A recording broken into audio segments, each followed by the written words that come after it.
మీ మోకాల నొప్పులకు ఎటువంటి సర్జరీ లేకుండా ఎపియాన్ పెయిన్ క్లినిక్ అందిస్తున్న అత్యాధునిక చికిత్స. తెలుగు రాష్ట్రాల్లో భూకంపం వచ్చింది. భూకంపం ప్రకంపనలు దాదాపుగా ఇవాళ ఉదయం 7:27 స్టార్ట్ అయ్యి దాదాపుగా 7 నుంచి 10 సెకండ్ల పాటు కంపించింది. ముఖ్యంగా ఇది తెలంగాణ కేంద్రంగా, తెలంగాణలోని ములుగు జిల్లా కేంద్రంగా ఈ ప్రకంపనలు వచ్చాయి. ఈ ప్రకంపనలు కాస్త తెలంగాణతో పాటుగా అటు ఏపీలో కూడా ప్రకంపనలు వచ్చాయి. అసలు ఈ భూకంపం తీవ్రత ఎలా ఉందో మీకు వీడియోస్ ద్వారా చూపించే ప్రయత్నం చేస్తాను. ఇక్కడ మనం ఒక వీడియోని చూడొచ్చు. ఒక డాబా మీద ఉన్నటువంటి సీసీ కెమెరాకి సంబంధించినటువంటి ఫుటేజ్ ఇది. సో చూడొచ్చు ఏ విధంగా కదులుతుందో చూడొచ్చు.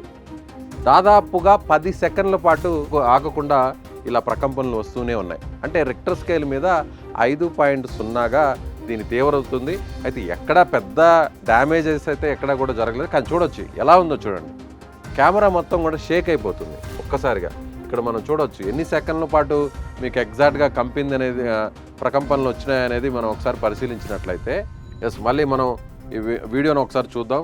మొదటి నుంచి కూడా ఎన్ని సెకండ్ల పాటు కంపించింది అనేది ఈ వీడియోలో మీకు ఒకసారి చూపించే ప్రయత్నం చేస్తాను.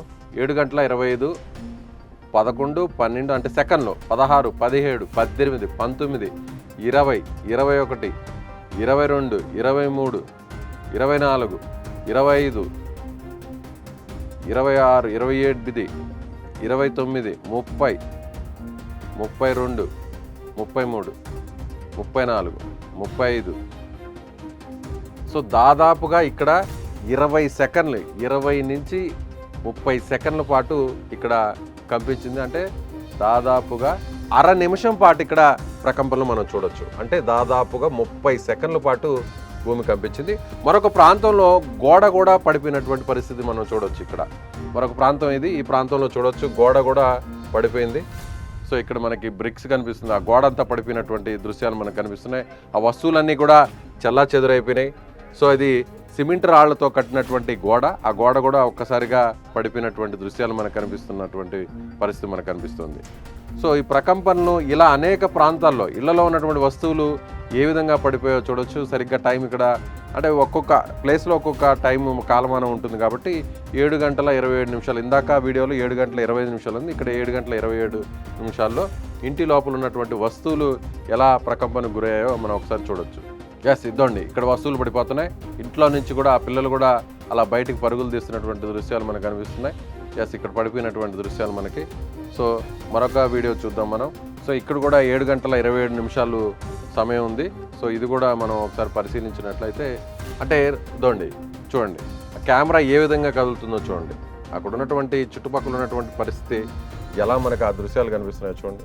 ఇలా కంటిన్యూస్గా షేక్ అవుతూనే ఉంది. చూడొచ్చు కంటిన్యూస్గా షేక్ అవుతూనే ఉంది కెమెరా. అంటే దాని తీవ్రత ఎలా ఉందో చూడండి. లక్కీగా ఎలాంటి డ్యామేజ్ జరగలేదు. కానీ ఆ సీసీటీవీ ఫుటేజ్కి ఉన్నటువంటి ఆ దృశ్యాలు, ఆ ఫుటేజ్ దాన్ని క్యాప్చర్ చేయడం వల్ల మనకి చాలా క్లియర్గా ప్రకంపనలు ఎలా వచ్చాయనేది కనిపిస్తుంది. అంటే దాదాపుగా కొన్ని చోట్ల 10 సెకండ్లు వచ్చాయి, కొన్ని చోట్ల 15 సెకండ్లు వచ్చినాయి, కొన్ని చోట్ల 30 సెకండ్ల పాటు కూడా వచ్చింది. నాకు మనం ఒక వీడియోలో చూసాము. దాదాపు 30 సెకండ్ల పాటు ఆగకుండా కూడా అంటే దాని తీవ్రత పెద్దగా తెలియట్లేదు. అంటే రోడ్డు మీద అక్కడ మున్సిపాలిటీ వాళ్ళు క్లీన్ చేస్తున్నారు, ఇక్కడ కెమెరా మాత్రం షేక్ అవుతూనే ఉంది. కానీ ఆమె గమనించలేకపోతుంది. అంటే స్వల్ప ప్రకంపనలు. అంటే మనుషులకి పక్కన ఉన్నటువంటి ఏదైనా అంటే రోడ్డు మీద ఒకవేళ తనకి గమనించలేకపోవడానికి కారణం కూడా ఏంటంటే వెహికల్స్ పోతున్నాయి కాబట్టి దాని తీవ్రతతో రోడ్డు పక్కన ఉన్నటువంటి వారికి కొంత ఆ షేక్ అనేది కనిపిస్తుంది. కాబట్టి ఆమెకు ఆ ప్రకంపనలు వస్తున్నా కూడా ఎక్కడ కూడా గమనించలేనటువంటి పరిస్థితి. అంటే చాలా స్వల్ప ప్రకంపనలు వచ్చాయి. దీనివల్ల ఎక్కడా కూడా పెద్దగా డ్యామేజెస్ అయితే జరిగినటువంటి పరిస్థితి. భూమి లోపల ఉన్నటువంటి ఆ ప్లేట్స్లో ఉన్నటువంటి వాటిలో కదలిక అంటే భూమి లోపల పొరలన్నీ కూడా ప్లేట్స్ లాగా ఒకదాని మీద ఒకటి అలా ఉంటాయి. అలా కింద అడుగున ఉన్నటువంటి ప్లేట్స్ కొంత కుదుపుకి గురవడం, ఆ ప్లేట్స్ ఒరగడం వల్ల ఇలాంటి భూమి పైన ఉన్నటువంటి దాని ఆ ఎఫెక్ట్, ఆ ప్రకంపనలు మనకి కనిపిస్తాయి. సో ఇది రిక్టర్ స్కేల్ మీద కూడా 5.0గానే ఉంది. అంటే జనరల్గా మనకి పెద్ద డ్యామేజెస్ అంటే బిల్డింగ్స్ పడిపోవడం, అదేవిధంగా ప్రాణ నష్టం జరగాలంటే దాదాపుగా 7, 7.5, 8 వస్తే చాలా తీవ్రమైనటువంటి ప్రకంపనలుగా చెప్పొచ్చు. సో 7 దాటిన వాటిని అన్నిటి కూడా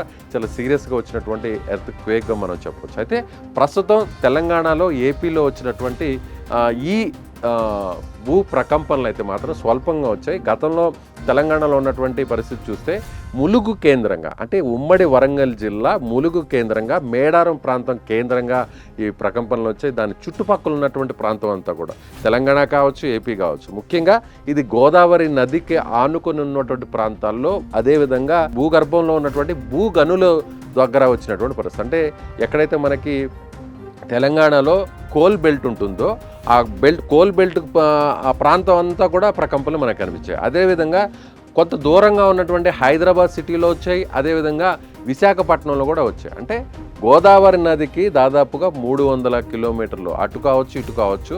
సో భూకంపం వచ్చినటువంటి ప్రాంతానికి, అంటే ములుగు ప్రాంతం నుంచి 300 కిలోమీటర్ల దూరం ఉన్నటువంటి ప్రాంతం అంతా కూడా ఈ ప్రకంపనలు మనకి స్పష్టంగా కనిపించాయి. తెలంగాణలో ఇలా ఈ స్థాయిలో ప్రకంపనలు రావడం, ఇంత దాదాపుగా 300 కిలోమీటర్ల పరిధిలో ప్రకంపనలు రావడం అనేది 55 ఏళ్ల తర్వాత ఇదే తొలిసారని చెప్తున్నారు. గతంలో 1967లో ఇలా ప్రకంపనలు వచ్చాయని అధికారులు చెప్తున్నటువంటి పరిస్థితి. సో ఈ వీడియో చూస్తుంటే మీరు ఏ ప్రాంతానికి సంబంధించిన వారు, మీ ప్రాంతంలో కూడా ఏదైనా ప్రకంపనలు వచ్చాయనేది కింద ఖచ్చితంగా కామెంట్ చేయండి.